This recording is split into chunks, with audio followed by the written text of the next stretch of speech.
welcome back to the Back to Business podcast. I am your host, Sarah Annis, and I'm joined by my co-host, Shaya Baum and Michael Kassab. Yeah, we're going with Michael today, not Mike. I like that. Super very professional. Formal. I know. You're like, but my friends call me Mike. Did I make you mad? We can talk about it after the podcast. I don't want to air out our dirty laundry here. I thought we tell our audience everything. Mike, I still jump at the what's she gonna say, back to business or back to the business. I'm like waiting for it every time.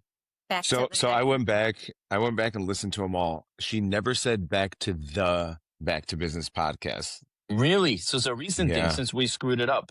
So yeah, when we asked her, I think we put her on the spot and she added the in there. I'm still impressed that you went back and listened to them all. I am too.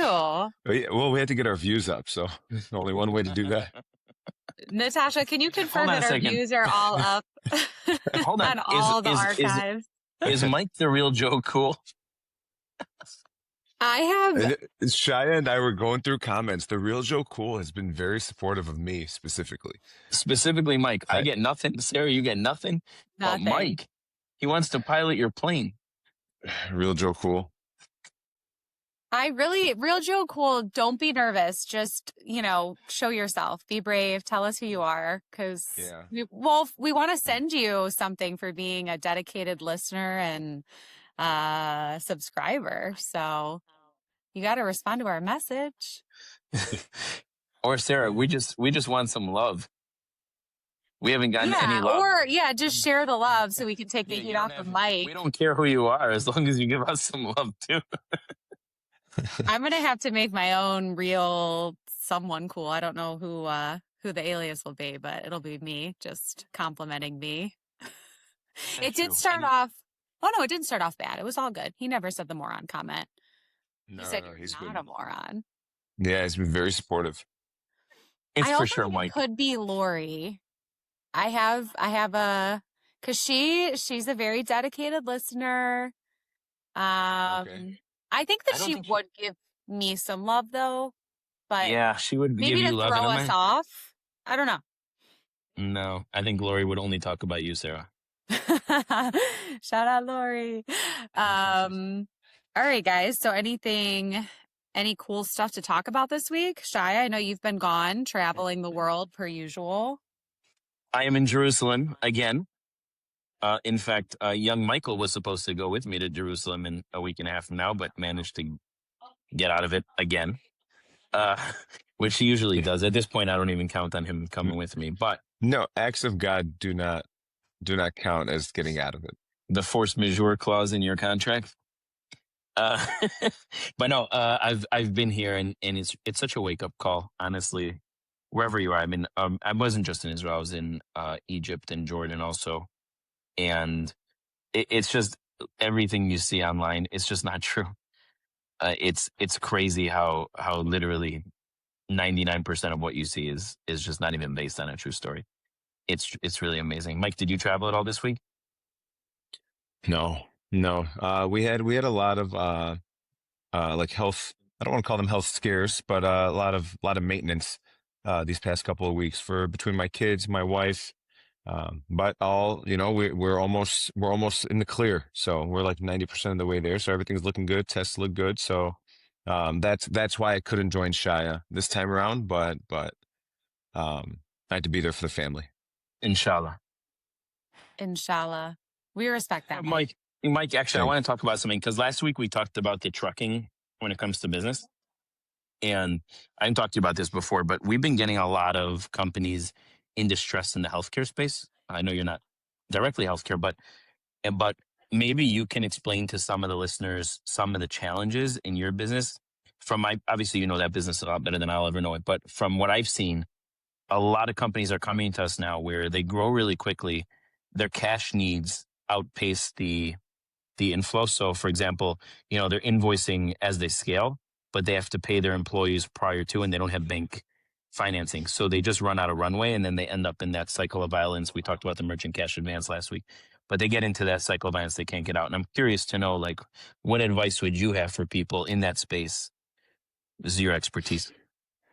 Yeah. I'll start with I'll start with why a lot of these companies kind of boomed and grew so fast. Going back to COVID, when there were no checks and balances really. Like, we just opened up the checkbook for everyone to bill, and we were paying quickly, and the emergency orders kind of made everything work so much faster and more efficiently, honestly. And then even in my business, so yeah, we're not directly medical healthcare, but we're on the non-medical side of unskilled care.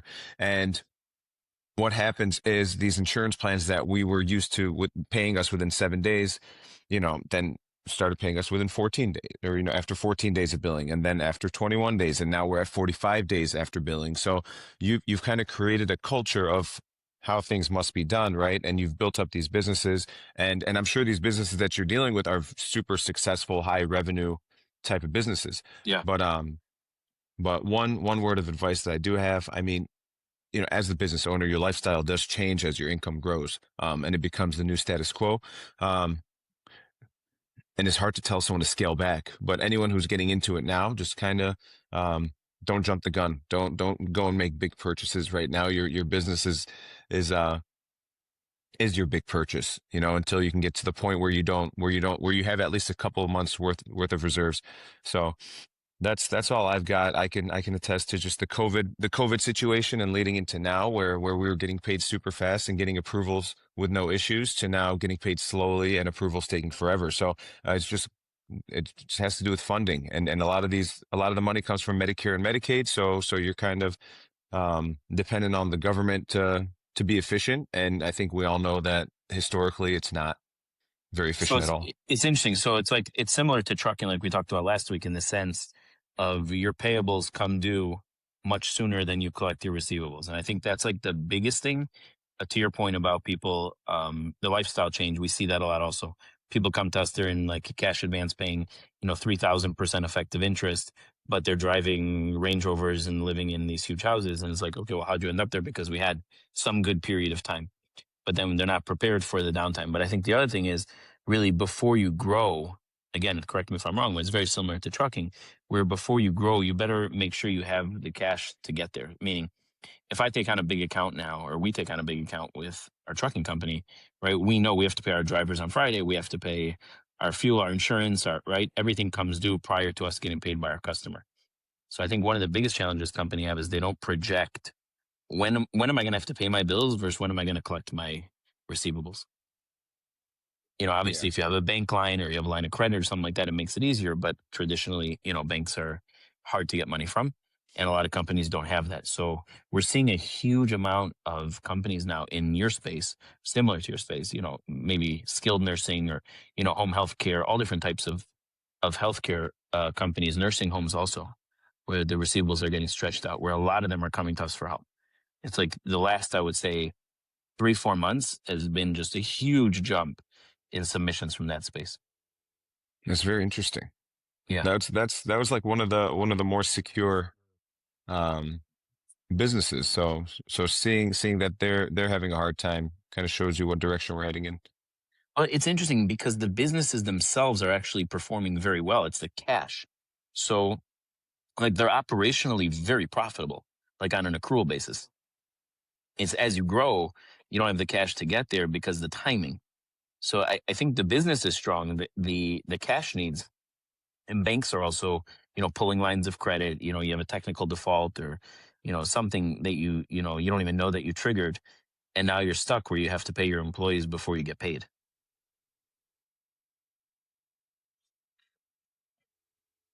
Yeah, yeah, and you don't want any Department of Labor issues either. You can't withhold people's pay just because you haven't gotten paid. Right. Right. All right. I just wanted to make sure you're seeing the same thing, or in your business you have the same challenge. Well, Yeah. thank you for shedding some light on that. If we have anyone in similar industry listening in, you are not alone. But yeah, we do. It's interesting how we see the ebbs and flows in different industries coming to us. Like we'll see a big influx of trucking companies or healthcare industry, or and there's always some kind of shakeup in the marketplace that causes that. So we really do see those trends very often. Yeah, it's right. You're right, Sarah. There's always like one common denominator. So like in trucking, Yeah. when insurance started going crazy and all of a sudden everyone had to make like these huge payments for premiums, we had a huge influx of trucking companies. Now, like with healthcare, with, the insurance companies maybe stretching out the timing to paying the receivables, all of a sudden we're seeing tons of healthcare companies. Yeah. Those are really the two that we see big influxes for in and out. And there's always industries that have cash flow issues just more commonly than others, but not necessarily anything that happened in the industry to make it that way. But definitely an interesting discussion. Could talk about it for days. Yeah. But Mike, I'm happy everyone in your family is on the up and up now. Thank you. And Shaya, you'll be back in the States sooner rather than later, which is good after your travels, and then back again. Yeah, that's true. But I'm coming back because Mike is being honored on Monday. Yes. Mike, do you have your speech ready to go? I assume there's a speech. Almost. I'm working out the kinks right now. In the speech, I like it. I think it's a little too long, but necessary. Do you want to give it to us now? Do you want to give it to us now? Because the listeners won't hear it until after you give it, because they'll hear it on Wednesday. No. Plus, I'm not at home. It's on my home computer, so. It should be up here. It's Monday. Yeah. But there's a lot of things I got to talk about. And if I forget to thank one person, I'll feel horrible for weeks. Fair. Well, let me go turn this light on. That went out. Oh, never mind. Okay, it did. You're fine. Ooh, spooky. All right. Well, I guess everyone will just have to wait until Monday to hear your lovely speech. It's gonna be a good one. It's gonna be a good one. Mike always speaks really well. That's true. Mike always speaks beautifully. Well, really because Shaya does, and then I can't let him be the only one that speaks well. Oh, you guys. No, Mike speaks really, really well. He really does. He always has. Oh. No, I got to hear you speak at the golf outing. It was great. It was like you had a little humor in there, some heartfelt moments, some good shout outs. It was great. Eloquent, as they say. Thank you. Yeah. You guys are so kind. Hold on. Mike's best line at the golf outing when he spoke was he said this joke and then he goes, I didn't know how that one was going to land. It was hilarious. Yeah, it was. It landed. You had to be there. You definitely had to be there. I'm not repeating it. It was good though. I would say the room enjoyed it. I'll speak for the room. Yeah, there we go. All right. Do we want to go over some of our hate comments? We had some. You know what? Producer Natasha, I really liked the last ones you shared with us. We got some Stewie from Family Guy. These ones were in reference to, here we go. This is a long one. Yazan. I think that's meant to be like a face. Obaid. Yeah. Thank you. Is this on the screen now? Yeah. Yeah, it is. Why can't I see it? That I don't know. Maybe the government in which you're using the internet doesn't allow this comment to be shown. I keep telling you this. If you think that you have to be here for them to prevent it. well, it's pretty anti where you are right now. You got to read it to me. It is. All right. Go ahead. Take it away. I've had enough of these Zionists, laughing face. The protest was happening. Go back and you will see. Go and type it on Google and you will see. Bashar al-Assad war against his people wasn't funded by US and EU money and weapons technology like Israel. 2 laughing faces. Also, Bashar al-Assad did not bring in mercenaries from America and Europe to fight on his side and commit massacres. ? Also, the international court consider al-Assad as war criminal. If you're looking for equality, Netanyahu should be in jail as well. Okay. Okay. So Shaya, tell Yazan how you feel. This is a hate comment. I think if I recall correctly, what we were discussing was the lack of, like, you can protest against Israel, Palestine, whatever you want, but it seems like selective outrage. What we were saying was there are so many other things. In fact, I was listening to Steven Crowder the other day, was on Piers Morgan, And that's what he was saying. He's like, I have no problem. He's like, I have no problem with APAC not being able to lobby, but we should also shut down the Chinese lobby and the Qatar lobby. He's like, let's just all of them. He's like, my issue is that it's this selective outrage against one group of people, right? Which I think was what we were discussing, if I recall correctly. Our point was that there are actual genocides, and I guess we shouldn't use the word genocide because everyone has their own interpretation of what that really means. But let's just say there are actual atrocities where this guy killed 500,000 of his own people, was convicted by his own country, like in his country of Syria. They convicted him. He killed 500,000 people and he's living freely in Russia and nobody says a word. Our point was not that other people don't do things wrong. We can debate that all day long. Our point was the selective outrage. I think that's what we were talking about, weren't we? So, in all fairness, and not defending Bashar al-Assad at all, the government is the one that couped him. So of course he's going to be a war criminal there. Yeah, fair. But why did they coup him? Well, because the protesters that we asked where they were killed every time they got loud. I'm just saying, he also was torturing his own people and killing them in the streets for an extended period of time. Eventually, they overthrew him. Right. What's interesting is and again, I'm not sure how much. What's the username for this genius?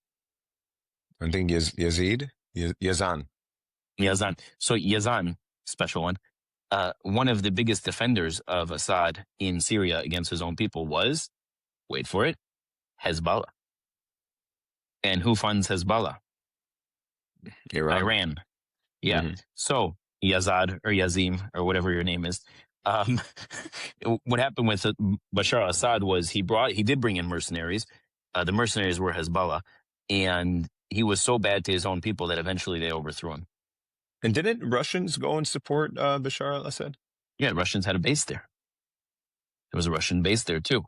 What happened was Russia did bring in mercenaries. Yeah, of course. I think his point was he didn't bring in American mercenaries. He added Europe in there, and last I remember, Russia's in Europe.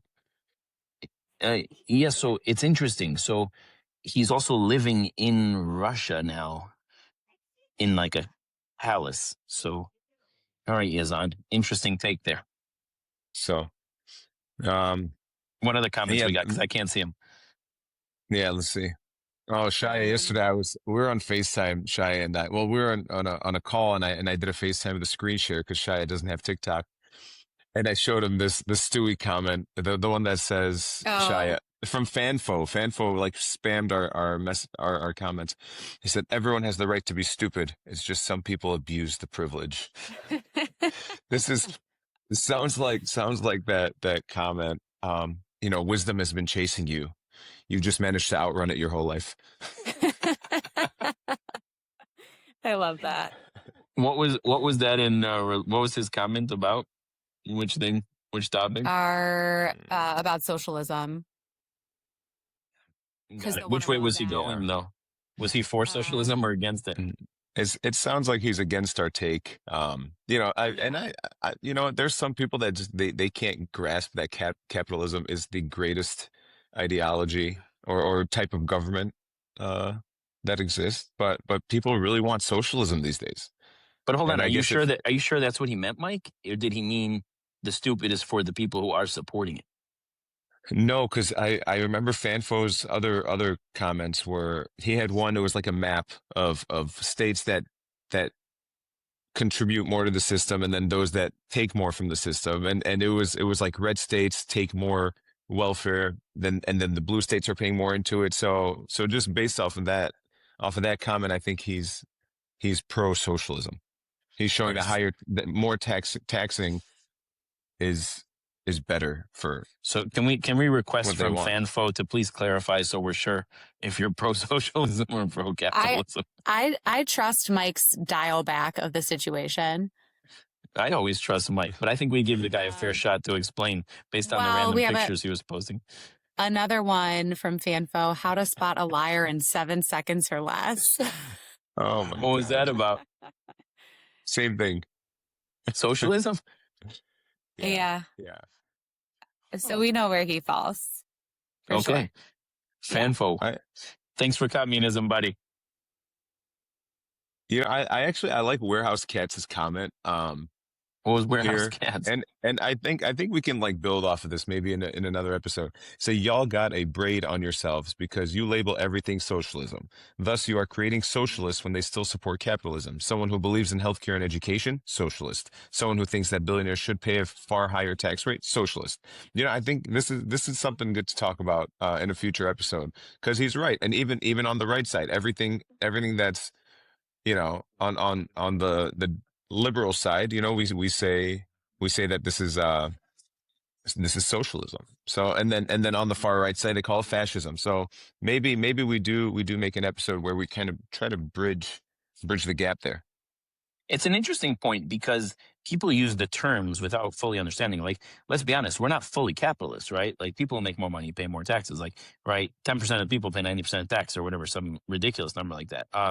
We have welfare, we have food stamps, we have, Medicare. Like, there are a lot of, social programs. So we're not like 100% capitalist in any way, shape, or form. So it's interesting that, yeah, you do make a good point there. It would be interesting to kind of bridge the gap between people just throw out the words without really understanding what's behind it. You hear that a lot. Yeah. That's a good topic for another day. Yeah. We'll do our Wikipedia research and then we'll get back to you guys. For sure. Let me That's just go in there first and make a few changes. Yeah, right. Make everything sound better the way you want it to. So one more thing I just want to shout out for a second.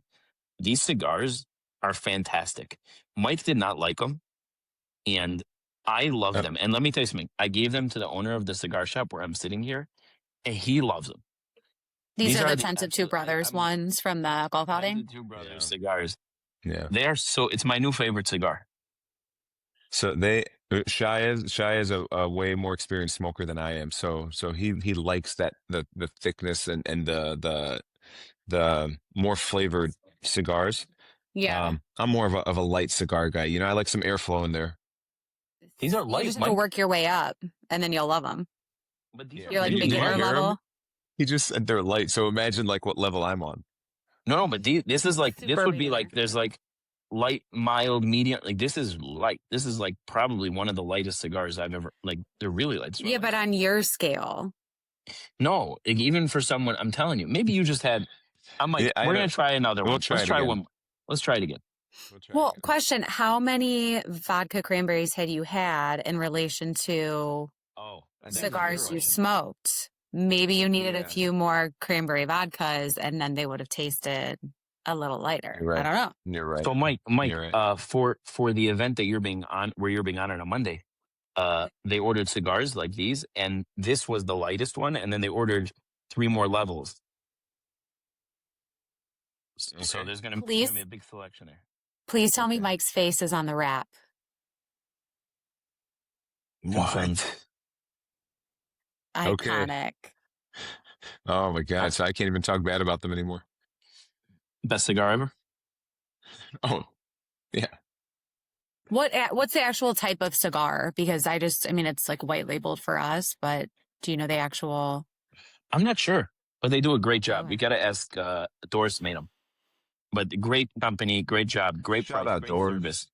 Shout out Doris. But we should put we'll figure out the company name. We'll put it in the show note caption. So you guys, our listeners, if you like to smoke cigars, I do, then. Why don't we do this? How about anyone who comments, or not anyone, maybe the first 20 people who comment about our cigars, we'll mail them a couple for free. Wow, Real Joe, cool. I'm looking at you. And Fanfo. I'd be happy to send Fanfo some. Fanfo, yeah. I say we mail the first 20 people who comment or message us or however that works. We will send 2 of our beautiful Tent of Two Brothers cigars to the address of your choosing. I like that. And if you don't send us your address, Shaya's got someone that can find it for us. Yes, or I'll smoke it. Or I'll smoke it for you. I'll smoke it for you. In honor of. This is for Fanfo. Fanfo, please. No socialism, no communism. I want to keep my cigars.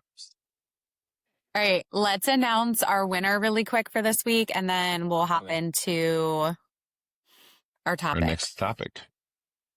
because we have some good ones today. All right, random winner. Drum roll. Brrr. Azizi? Azizi H. Baki. We're going to message you. Yeah, we're going to message you. Thanks for being a subscriber. We will send you something if you send us your address. So keep an eye out for a DM. I think we're like 0 for 4 right now, or 5. I don't know how many weeks you've been doing this, but Oh my God, you got me excited. 4 for, I was like, oh, okay. oh Yeah, no, me sorry. too. And then you went backwards. Yeah, no. Well, good news. We're saving 4. money. Reverse it. We're saving money. Yeah, it's always a good thing, but no one wants our prizes. It's okay. We just want to reward you, but if you don't want to be rewarded, whatever. All right. Topics for today. We got 4 topics. We're going to talk about one that we did last week again, because we have a little bit more information. So Hunter Biden's laptop story revisited. We got a response from the Repairman. Topic number 2, Israeli student wins gold, but then is disqualified for displaying the Israeli flag. Crazy, I know. 3, Russia suffers nearly 43,000 battlefield casualties in 1 month. And topic number 4, 22 were arrested during the Christian Crusaders March in Dearborn. So close to us here in the Metro Detroit area. Very topical news story that is important for us to discuss. So topic number 1, I think we have a video for this one, but the Repairman responds. If you guys remember from last week's episode, we talked about how he is actually visually impaired, but he made comments about his side of the story, which is that Hunter Biden entered the store and actually said, "I am Hunter Biden." So we have a video to show you, and then we can talk about it. Acting as if you don't know what you're talking about and you couldn't see anything. All right, so I've never, up until he walked in the shop, I absolutely had no interest in knowing what Hunter Biden looked like. So I had no idea who this guy was. The check-in process at my shop is I collect customer information. The first question is, can you give me your first name and your last name? It's simple. So yes, I am visually impaired. I cannot drive. And yes, I have problems seeing past 5 to 8 feet without visual aids. Am I blind? Am I unable to see who I'm talking to or recognize a person when they come in, or recognize a person that's starring in their homemade porn is the same guy that dropped off the laptop? Or how about this for all the people that question my eyesight and my ability to see? I have pretty good hearing. So, you know, the high-pitched, entitled voice of Hunter Biden rings in my ears every time I hear it. And I recognize that voice everywhere. So there you go. Heard it from the source. Okay. What a twist. The plot thickens. Mike, you want to start us off? I think the bigger problems, like how quickly like these major institutions dismissed it, right, as disinformation before the public had enough facts. And then like now you're depending on these podcasters to go and like do this investigative work, right? So like what really is happening, you know? Because for how many years no one ever said that's not my laptop. And then Hunter Biden comes out and says, I didn't even have a laptop. It was a hard drive. And then this guy comes out and says that someone came in and identified themselves as Hunter Biden. And then he recognized them on a porn video on his computer. Like, I think that's illegal in itself. I mean, I don't know. Like, why are you watching someone's private videos?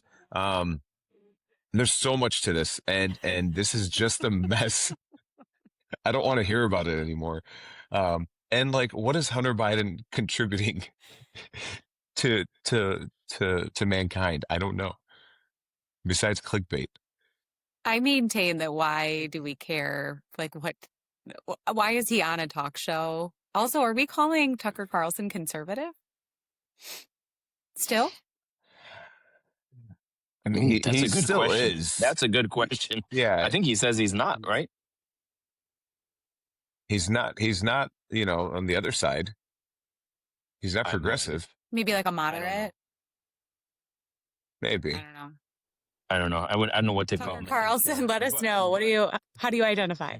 Well, he's the greatest, right? Because he has like, when he was on Fox, all his text messages came out and he's like, we're going to go on and lie tonight about whatever. Like, not saying those words, but like, this is so not true what we're about to say. And then go say it. Yeah. And then he's off of Yeah. Fox and it's like, no, I didn't mean any of that. And now he's Yeah, like, how does he have any credibility anymore? Like, who? I have no idea. I don't know why he has a platform. Like, why people? I know that's not what we're talking about, but it just dumbfounded by it. Yeah.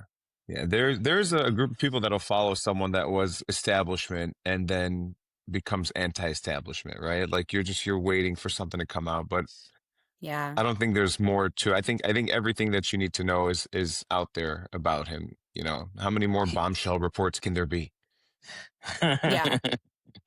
But he like Truly. literally was lying to his audience.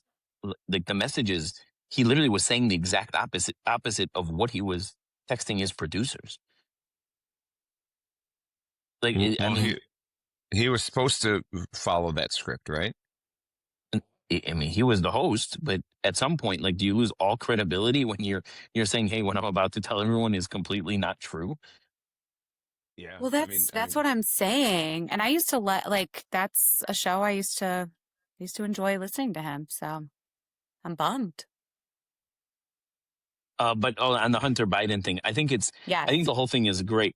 I think it's because, so the guy brings in the laptop. At the time, it was the Russian disinformation, 51 intelligence officers, Russia. And therefore, Facebook banned the New York Post, right? Or Instagram, one of them banned the New York Post from running the story because it wasn't true. Now, 7 years later, I think now it's Israel's fault. Mm-hmm. And like, Yep. Like at what point, and by the way, Mike, the guy does have the right to access the computer if you don't pay the bill.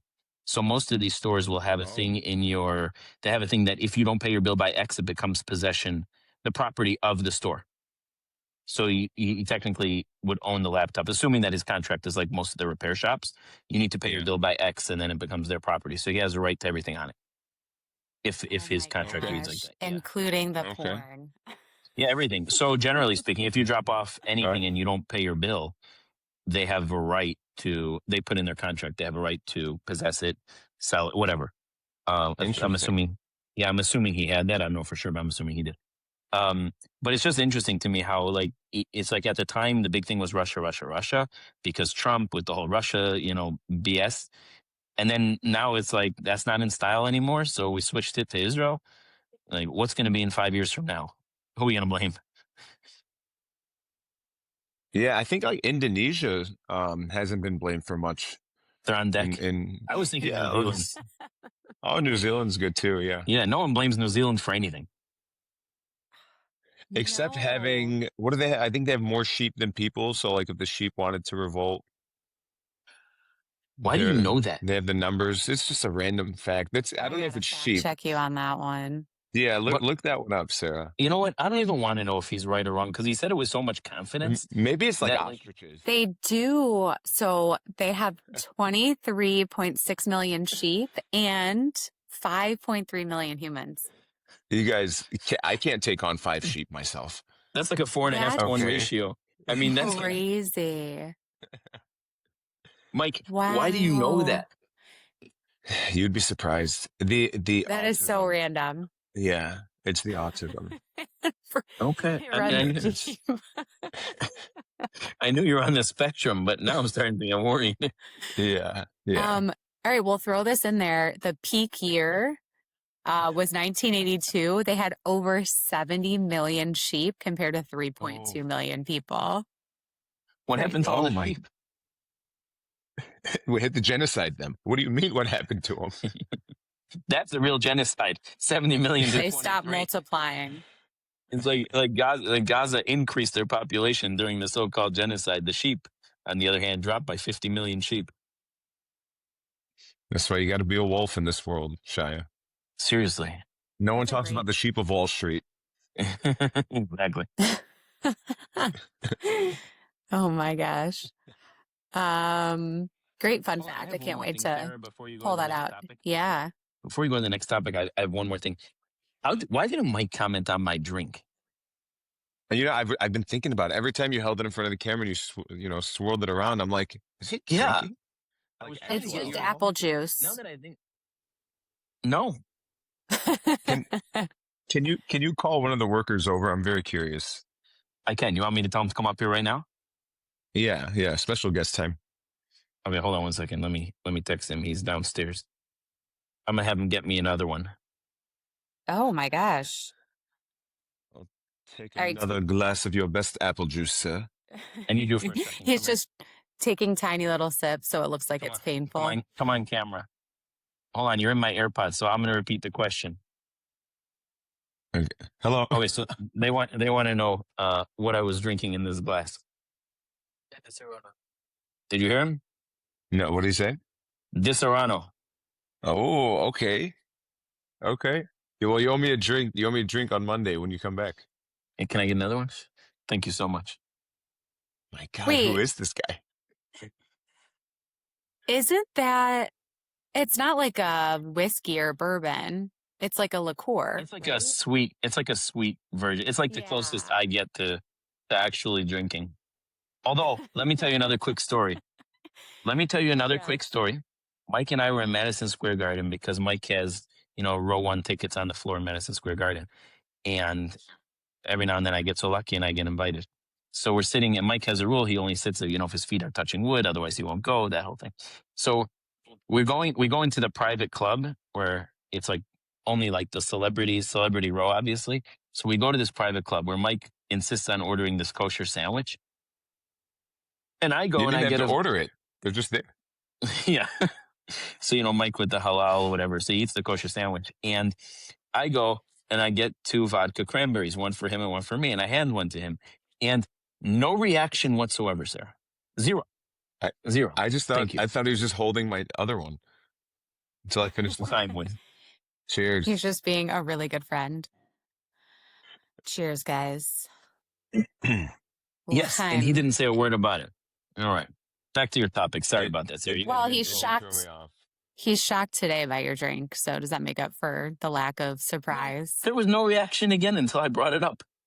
Well, I don't want to put you on blast in front of all the people that watch us. Like I care. You're making me want a cocktail, and it's not even 11 yet here. All right. Second topic. Israeli student wins gold, but is then disqualified for displaying the Israeli flag. Kind of a crazy turn of events. Haven't heard of something like this happening in any other sporting event. I'll have to look it up. But Shaya, you want to start off with your thoughts on this one? Yeah. So I have a question. Did other countries display their flags, or was he the only one to pull out the flag? I'll get back to you in a moment on that. I don't. Okay, because that changes my perspective a lot. Like, right. if they have a rule, if they had a rule, no flags at all, and then I'm completely fine with it. If everybody else was allowed to and he wasn't, then I have an issue with it. I just don't know. And this is why Mike and I should probably do some research on the topics before we just show up. Yeah. No, I agree. I agree with Shai. If the rule is truly neutral and it applies to everyone, that's fine. But if it's only because it was an Israeli flag, then that's a bigger problem. That's a true bias. And I don't know if Uzbekistan is. I mean, I'm not sure how they feel about Israel on a government level, but I know a few Uzbeki Jews that. Oh yeah, just recently came to the States and they didn't have a problem with Uzbekistan or the government over there. Oh, I have the background here for you. So the rule since 2024, the IOI organizers have barred Israeli contestants from competing under their national flag or symbols, forcing them to participate as independent neutrals. So that would lead me to believe that any other contestant from another country could display their flag. It's just, and so this was a protest of the rules. That's why he did this. Good for him. Good for him. Yeah. Good for him. Good for him. If he was singled out because of his nationality, then good for him. Yeah, he should have just been like a neutral party. Yeah, you can't do that to a high school kid. But we see this in the Olympics. Russia, Russian athletes can compete as individuals, but not under the Russian flag. So, um, you know, I have an issue. I have an issue with if that that's also. the rule, I Yeah. have an issue with that also. Like just because you may not support a government or like it's so arbitrary, who supports who? Like what?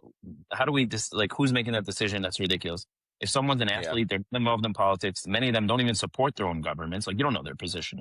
Like that's right, ridiculous. You should be able to perform. You should be able to participate under your country's flag. Hard stop. Yeah, for sure. yeah, yeah. And if they're gonna bar it, then bar all the people that Bar are everybody. competing.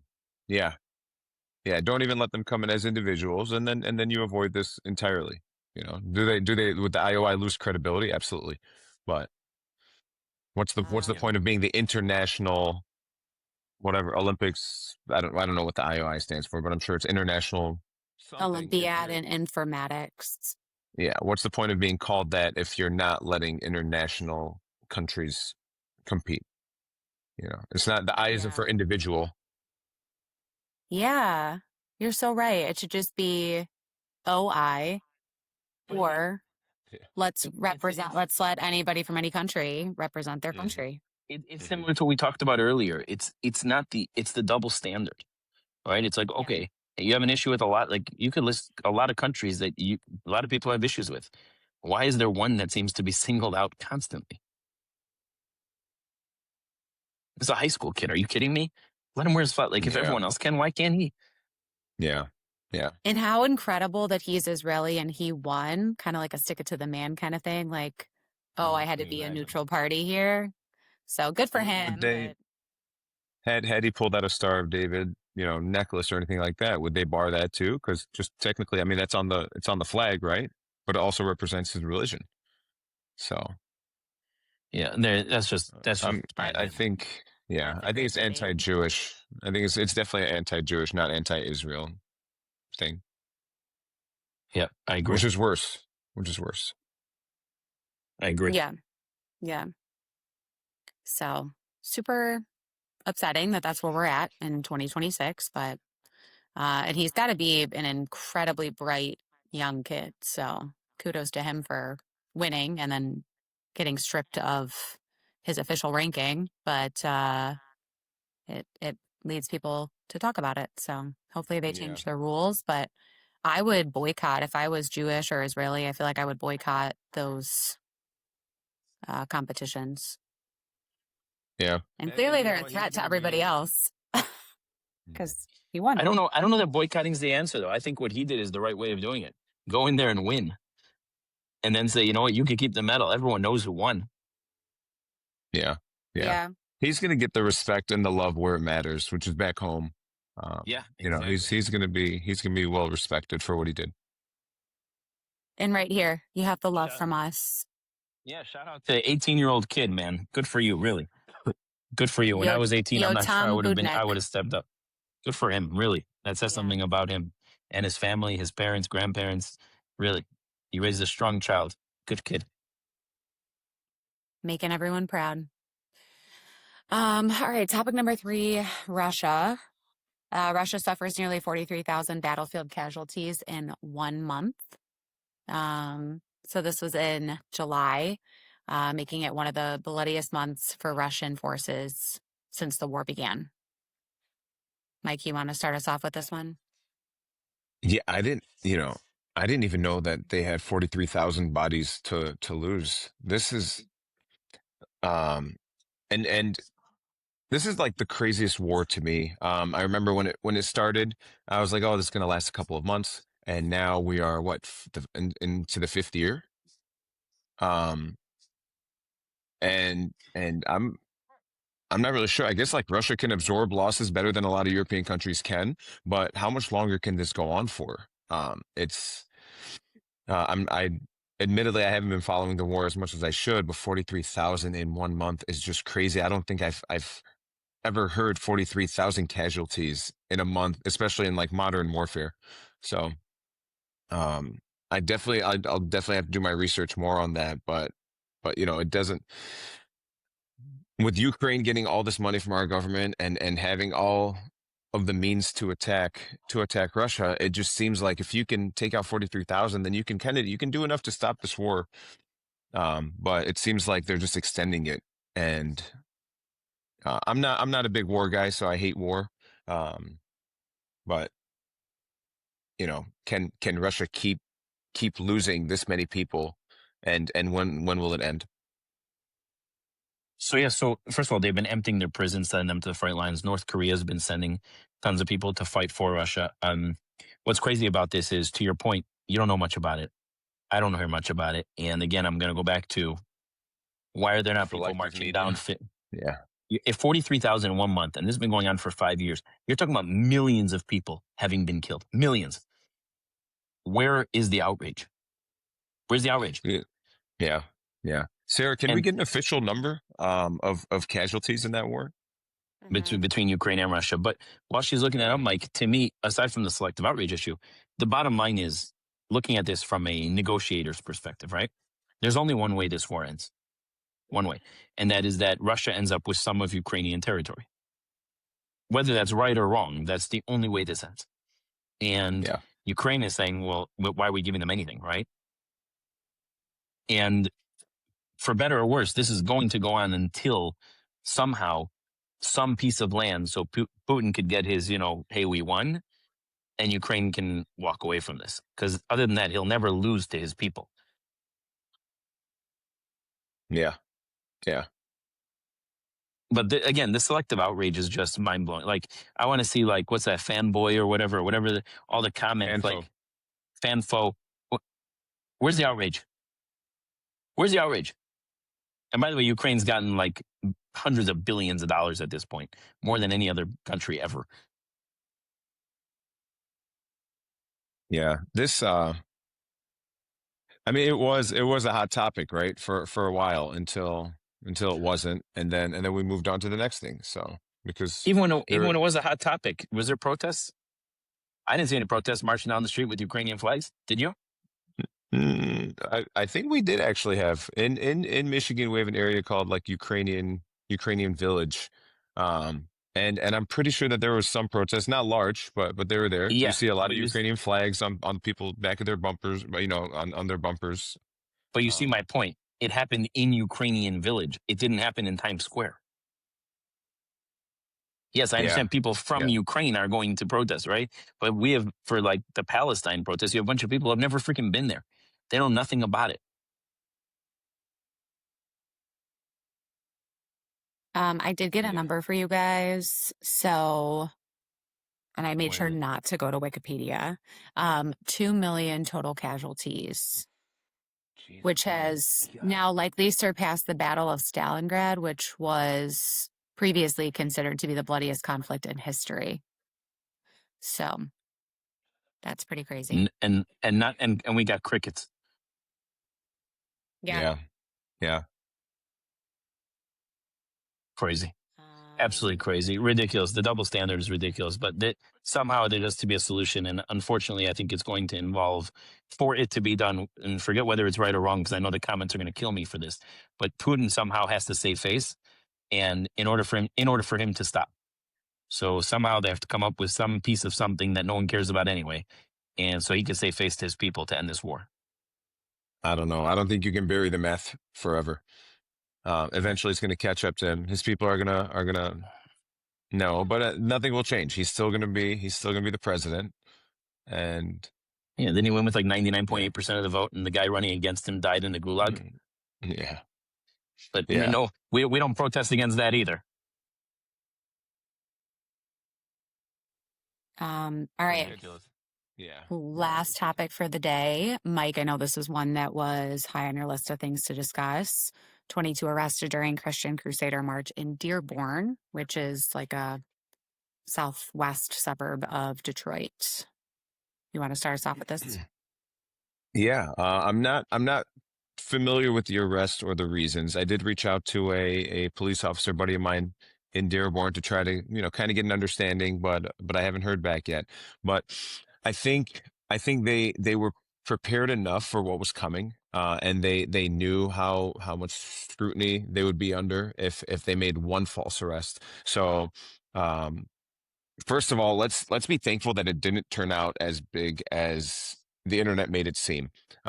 There were supposed to be thousands of bikers that were going to pull up to Dearborn, and then and crazy pig roasts everywhere and burning the Quran and things like that, which is crazy. I think it's a little too extreme. And going on the theme that we've mentioned in almost every episode, extremism in any religion is not good, right? So Right. these Christian crusaders, like, if there's one thing that we learned from the Crusades, is that no one won. Okay, the Pope's army that went to go and get Jerusalem, they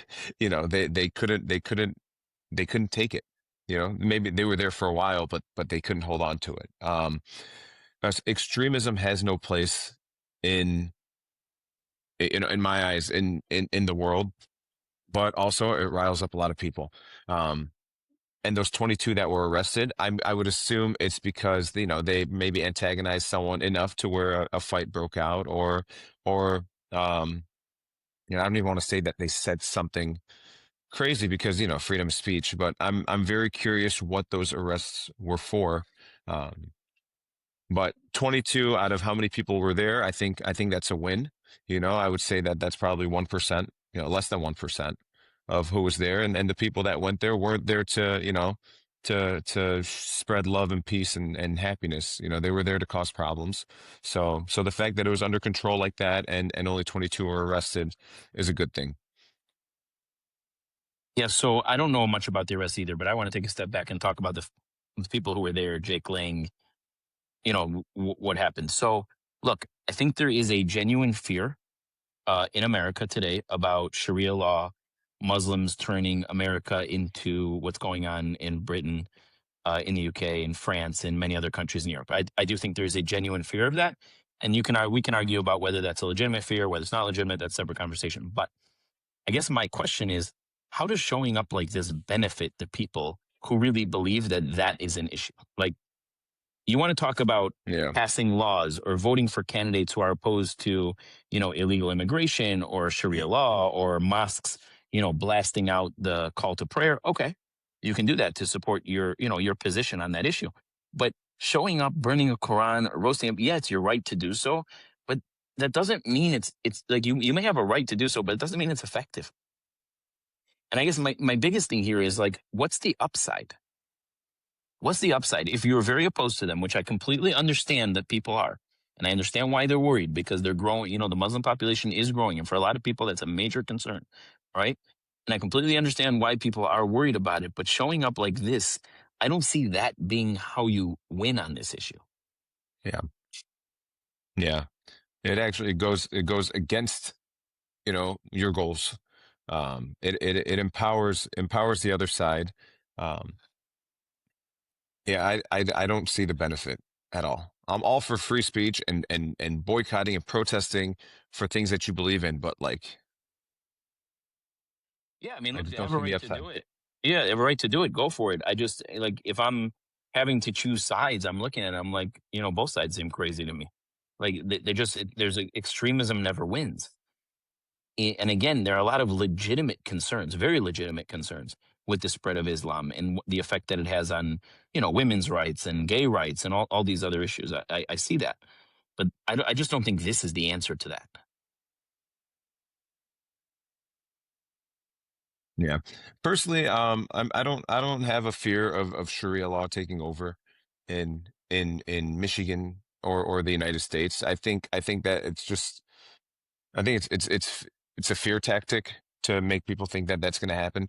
Um, and same like you, Shai. I'm sure I have a lot of friends from Dearborn who happen to be Muslim, who are great people, and who also don't believe in that there should be Sharia law in America. So I don't see it as a real threat. I think it's, again, clickbait. It's a way to get people riled up, to make people angry, and then you get the Crusaders march to come down here because of that fear tactic. Well, Mike, the argument against that is I don't think in the UK they saw it coming like it did. I don't think in France they saw it coming like it did. I don't think in Belgium they saw it coming like they did.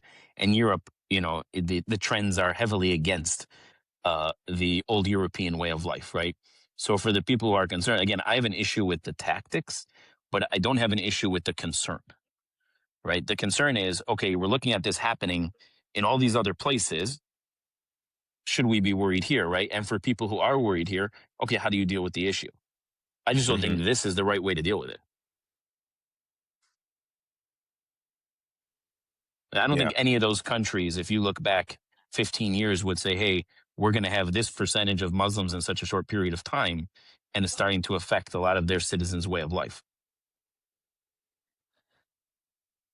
So I guess I understand the concern and the fears. I don't agree with the tactics and the methods. Yeah.